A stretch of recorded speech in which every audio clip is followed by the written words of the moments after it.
WNBA finals. And so I'll leave it there. I mean, I'm just obviously disheartened. I'm a human too. I have a family.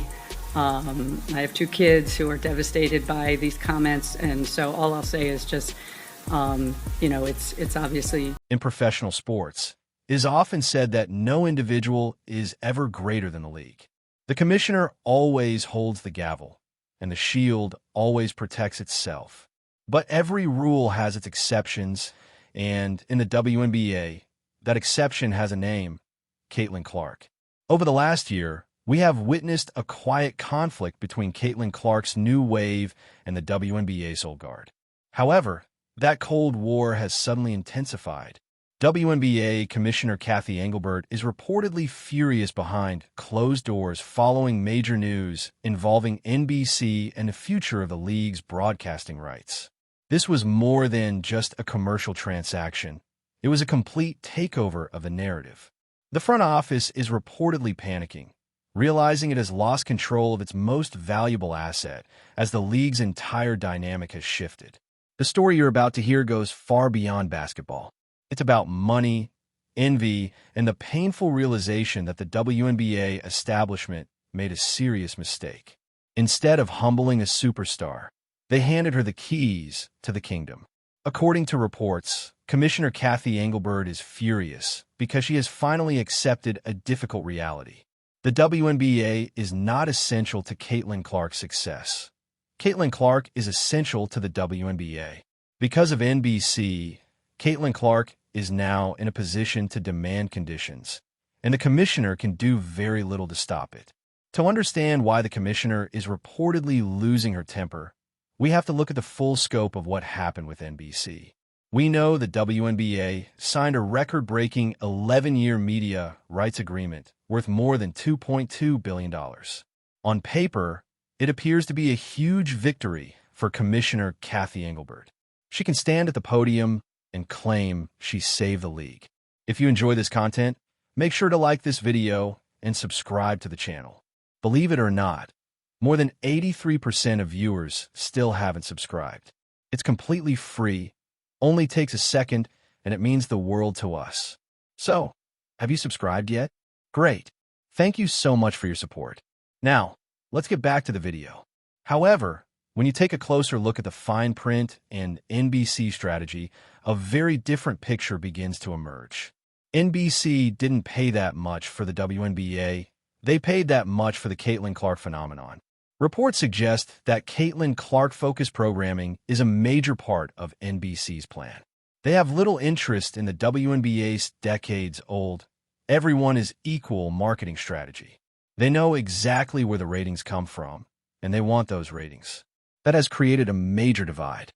The commissioner wants to promote the idea that all 144 roster spots are equally valuable. NBC, on the other hand, is building the league around one superstar. By backing Caitlin Clark so heavily, the network has essentially gone around the commissioner's authority. Cathy Engelbert cannot tell NBC to stop featuring Caitlin Clark. She cannot ask them to focus on the New York Liberty or the Las Vegas Aces if the numbers don't justify it. The announcement was about far more than simply broadcasting games. It sent a clear message that the networks are now calling the shots, and number 22 is their chosen queen. But after the NBC deal, the commissioner reportedly developed a migraine. To understand why, we also need to talk about the unrivaled league. This was supposed to be the WNBA's biggest sisterhood moment of the offseason. Founded by stars Breanna Stewart and Nafisa Collier, the 3-on-3 league was promoted as the perfect place for elite players to earn money while staying in shape during the winter. They had the funding, the players, and the excitement, but they still needed one thing to make it truly work: Caitlin Clark. According to reports, unrivaled through everything they had at her. We're talking about a Lionel Messi-style offer, including a salary worth more than $1 million, league equity, and massive financial incentives. It was the kind of offer that would have been incredibly difficult to refuse. The commissioner and many league veterans reportedly expected Caitlin Clark to accept the offer, follow the plan, and help elevate her fellow players. Then something shocking happened. Caitlin Clark said no. She turned down the opportunity to play alongside the league's biggest stars and walked away from millions of dollars. That decision hit the front office hard. Why? Because it was a statement. By rejecting Unrivaled, Caitlin Clark denied the new league the attention it desperately needed, effectively telling the establishment, "I don't need your money, and I don't need your approval." It proved that she is building her own kingdom outside the clique that has been hostile toward her throughout the year. For Cathy Engelbert, that is a disaster. It shows that Caitlin Clark is willing to walk away from the table, leaving the league to figure things out without her. To fully understand why Cathy Engelbert is reportedly so upset, we also have to examine the damage done to her own reputation.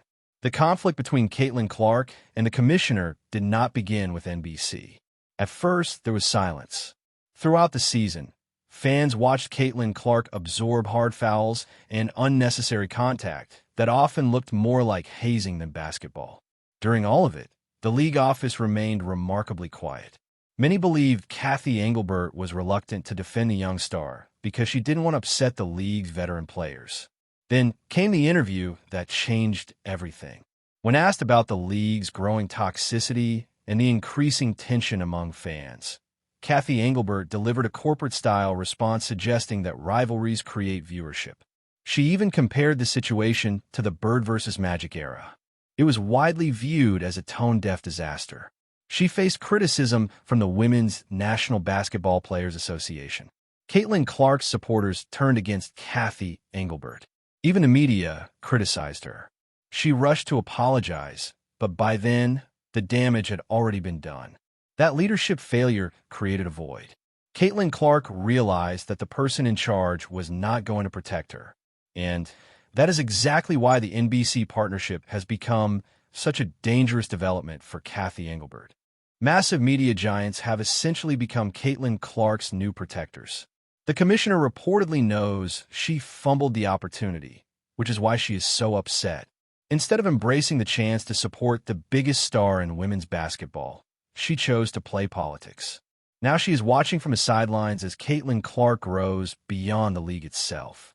It is impossible to discuss this NBC story without bringing up Olympic basketball. Many viewed that moment as the first major crack in the foundation. The selection committee's decision to leave Caitlin Clark off the Team USA roster for Paris was widely seen as an attempt by the veterans to protect the old guard. The message appeared to be that she needed to wait her turn. By standing behind the committee's basketball reasoning, Cathy Engelbert publicly supported the decision. But this is where the story becomes even more dramatic. According to reports, NBC, the network broadcasting the Olympics, was furious. Executives reportedly believed that including Caitlin Clark would have shattered viewership records for women's basketball. By leaving her off the roster, the Wnba establishment may have cost itself millions in potential advertising revenue. Fast forward to today, and NBC is placing an even greater spotlight on Caitlin Clark throughout the WNBA season because it reportedly refuses to let the old guard make the same financial mistake again. The commissioner understands that the networks are still frustrated by the Olympic controversy. This renewed push to center everything around Caitlin Clark almost feels like payback for media giants, forcing the league to do what many believe it should have done all along: put the biggest star front and center. The pressure only grows because the commissioner also has to manage a locker room reportedly filled with players frustrated by Clark's rise. The NBC announcement has seemingly confirmed the fears many veterans already had. Caitlin Clark has become the center of the league's universe. For months, legends like Cheryl Swoops and Diana Taurasi were accused of downplaying Caitlin Clark's impact, insisting reality would eventually catch up to her or refusing to credit her for the league's rapid growth. But the NBC deal has become a reality check. According to this narrative, the networks are not investing billions because of players who have been in the league for a decade. They're investing because of the rookie who changed everything. That puts Cathy Engelbert in an impossible position. She has to keep the peace while a powerful group of veteran players reportedly rejects the idea of one player receiving special treatment. At the same time, she cannot argue with the financial reality. She is caught between an unhappy workforce and a corporate partner that is focused almost entirely on the one player many critics claim those same players resent. It's a pressure cooker, making reports that she is close to boiling over seem understandable. In a world where the market has already chosen its biggest star, she is still trying to control the narrative. Another layer of this drama involves the conflict within sports media itself, raising questions about the league's authority. We saw that controversy unfold with Hall of Famer and WNBA legend Sheryl Swoopes. For months, critics accused her of manipulating statistics, avoiding Caitlin Clark's name during broadcasts, and taking repeated subtle and direct shots at her. Eventually, Sheryl Swoopes was removed from the broadcast booth for a scheduled game, following intense backlash. The message from media executives appeared to be simple: don't damage the product. And in their eyes, Caitlin Clark is the product. Cathy Engelbert may prefer a league that equally celebrates and protects all WNBA legends, but the networks are making it clear they are willing to distance themselves from anyone they believe threatens the league's biggest attraction, even a legend like Sheryl Swoopes. Once again, that challenges the commissioner's authority. It sends a message to every analyst and commentator: either support Caitlin Clark or get left behind. According to this narrative, Cathy Engelbert is losing control because the league's media partners are no longer willing to tolerate the hostility they believe surrounded Caitlin Clark for so long. Now let's talk about the money, because that's where the commissioner's pressure truly begins. For years, the WNBA reportedly operated at significant financial losses while relying on NBA support. Then Caitlin Clark arrived. Suddenly, arenas began selling out. Jersey sales reportedly jumped by 500%. Charter flights became financially possible because new revenue was pouring in. The commissioner understands just how fragile the league's newfound financial success could be. According to this narrative, much of it is tied directly to the Caitlin Clark effect. If Caitlin Clark were injured, took time away from the league, or chose to play overseas, the entire financial picture could change overnight. Reports suggest the NBC agreement may include audience expectations that depend heavily on Caitlin Clark's presence. That gives her tremendous leverage. In a normal business negotiation, the employer usually holds the power. In this situation, however, the employee has become the engine of the entire economy. That realization is reportedly what has Cathy Engelbert so frustrated. She now oversees a league that many believe Caitlin Clark transformed. If Clark asks for scheduling changes, better travel arrangements, or adjustments to media obligations, the commissioner may have little choice but to listen, because ignoring those requests could have enormous financial consequences. But the media deal wasn't the only source of controversy. The league schedule also came under scrutiny. Early in the season, many fans noticed what they believed was an unusually difficult opening schedule for the Indiana Fever. They faced more elite opponents during the first month than almost any other team. Many observers believed it was intentional. According to that theory, the league hoped to throw Caitlin Clark into the deep end so that she needs time to adjust narrative would take over. If that was the strategy, supporters argue it completely backfired. Caitlin Clark endured the challenge and continued to thrive. Now that NBC is heavily involved, many believe those scheduling dynamics could change. Networks will likely want primetime matchups, adequate rest days, and scheduling designed to keep Caitlin Clark fresh for national television while maximizing ratings. Wnba, JHS.